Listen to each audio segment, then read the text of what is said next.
Hi guys, it's Lexus. Welcome back to my channel. Today, as we eagerly await our invitations from Hogwarts, I thought we could kill some time by making butterbeer and trying some British candies.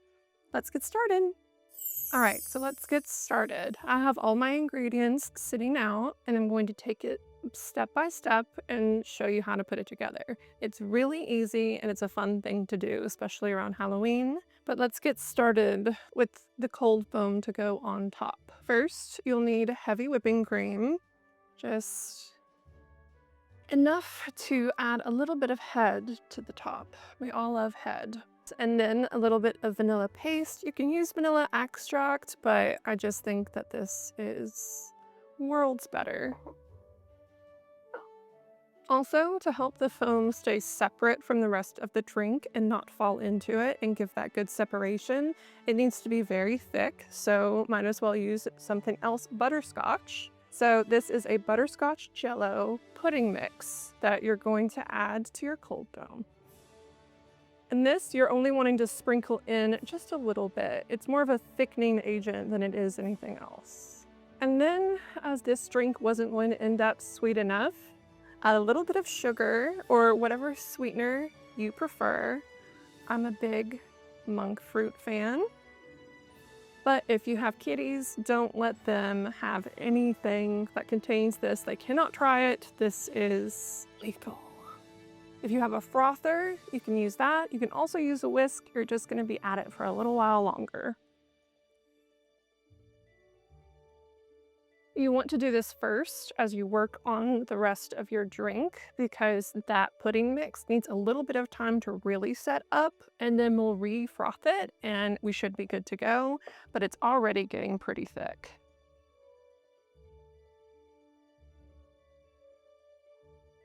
Perfect. Extra thick. So it's all in the glass. If you really want to be themed, you need to pick something like a goblet, or this, I think, gives we're in Hogsmeade kind of energy. All right, this is a butterscotch syrup, and we're going to drizzle it down the sides.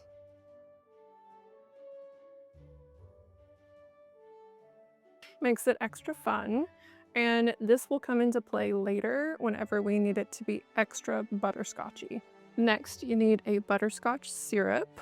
This is something that you can order or is in most stores around the coffee section. And then I decorated it with this. This is something that my friend made me. She does wood burning, so she always makes ornaments for me. Just a little glog. Smells very, very sweet. And the next, seltzer. This is just a plain soda water. You can also use tonic water, or if you even have like a vanilla cola sort of vibe, would go really, really well. You just need something carbonated. And because I have nails, we must cheat. All right, and give that a pour. And that syrup at the bottom, along with that syrup that we added later, should help once we mix it to impart the correct color.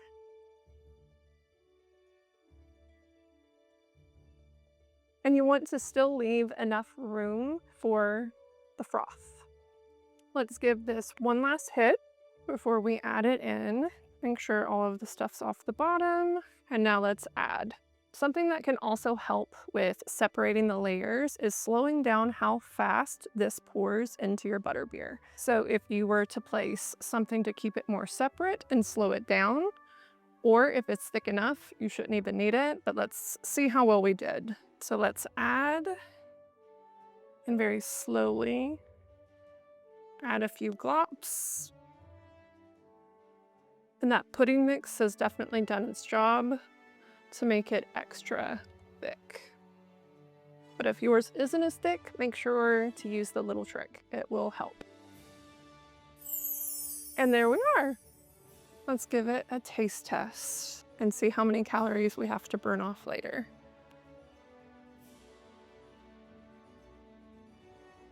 That's very sweet. It's very similar to the one that you can get at Universal, but one of those and you're going to be bouncing off the walls. But if you're going to do a movie marathon, this will surely keep you energetic for it.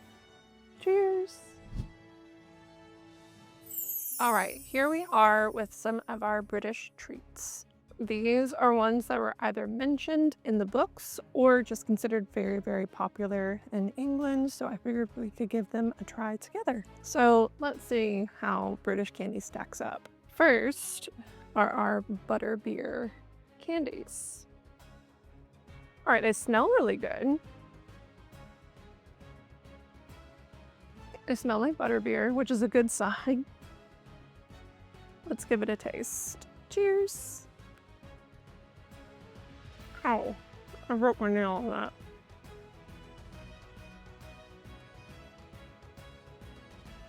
It doesn't have a lot of flavor, and the texture's not great, but it does subtly taste like butterbeer.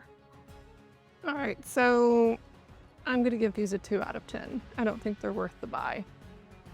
Next are these fruit pasties. Let's see if they're any good. They look like gumdrops.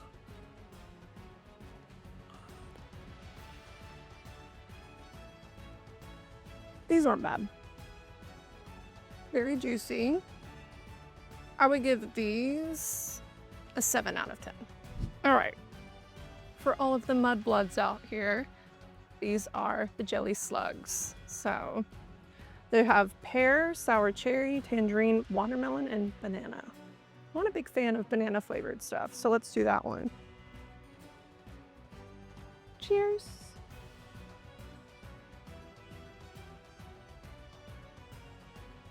It's a little dry, but not bad.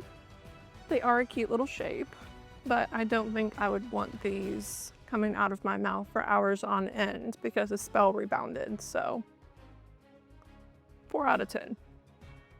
Not really doing well with the British candies, are we? All right, let's put ourselves through emotional trauma and do a Bertie Bott's every flavor jelly bean.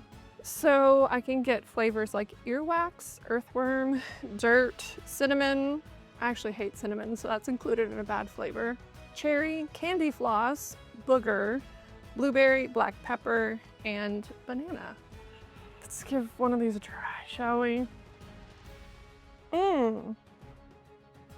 This could go many different ways. Some of these don't even look like ones on that side. I'm not even gonna look. Let's do the one that looks radioactive. Cheers.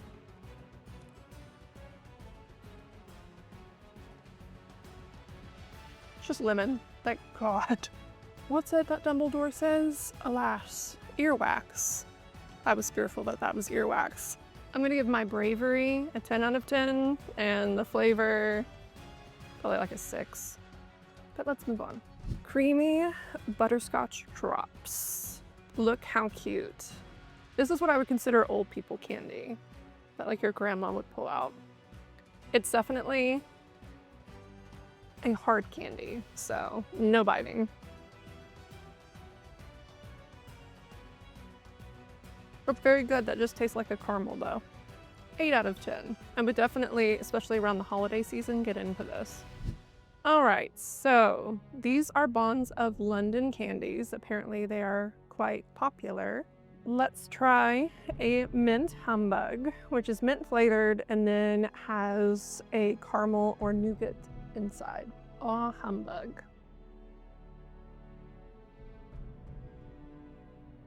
It just tastes like peppermint. Yeah, I would definitely grab that. That's a nice little snack if you like minty things or need to freshen your breath. I would give that probably a 9 out of 10. So let's do rhubarb and custard. I feel like rhubarb is very underrated. Oh, how cute. The colors are really nice for this one. But it's hard again. Kind of tastes raspberry. It's not bad at all. I would definitely buy these again. But I like fruit flavored stuff probably the best. I would give those actually a 10 out of 10. I think that one's definitely my favorite. Black currant, which I love, and licorice, which I don't. They're very pretty, but looks can be deceiving. So it seems to have the black currant on the outside and then maybe a piece of licorice on the inside. It also doesn't smell like licorice, which is a wonderful sign for me.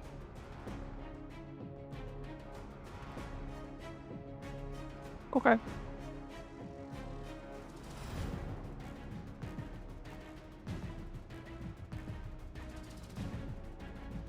Those taste like licorice. I would give those a 1 out of 10 because at least they were cute looking. That was an experience. All right, so thank you for going on that magical adventure with me, making butterbeer and trying British candies. I will see you on the next one. Make sure to like, subscribe, and I'm out.